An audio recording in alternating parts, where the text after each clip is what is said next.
Beautiful Bangladesh. আমরা গভীর রাতে জাল পেতে বঙ্গোপসাগরে নৌকায় ঘুমাচ্ছিলাম। হঠাৎ করেই বলা হলো জাল চেক করতে হবে। লাইট মার, জালের মিল লাইট মার।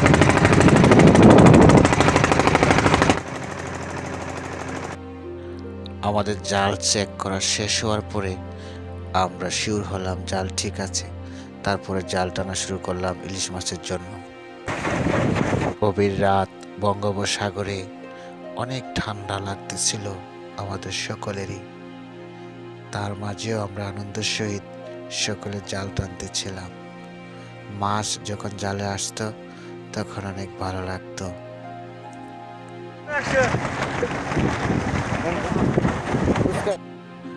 রাজস্ব মাছ ইলিশ দেখতে কত না সুন্দর, কার না ভালো লাগে এরকম সুন্দর মাছ দেখতে।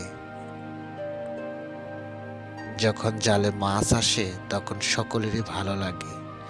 তখন সবাই আনন্দের সহিত আরো সুন্দরভাবে কাজগুলো সম্পূর্ণ করে।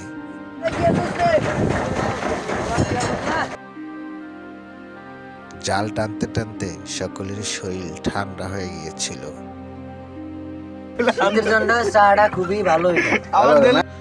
তারপরে আমরা চা খাওয়ার আয়োজন করলাম।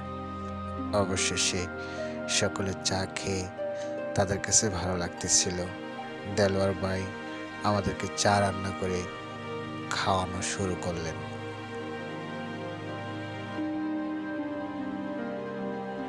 এভাবেই সুখ দুঃখ ভাগাভাগি করে আমরা সকলেই বঙ্গোপসাগরে সুন্দর একটি রাত সম্পূর্ণ করলাম।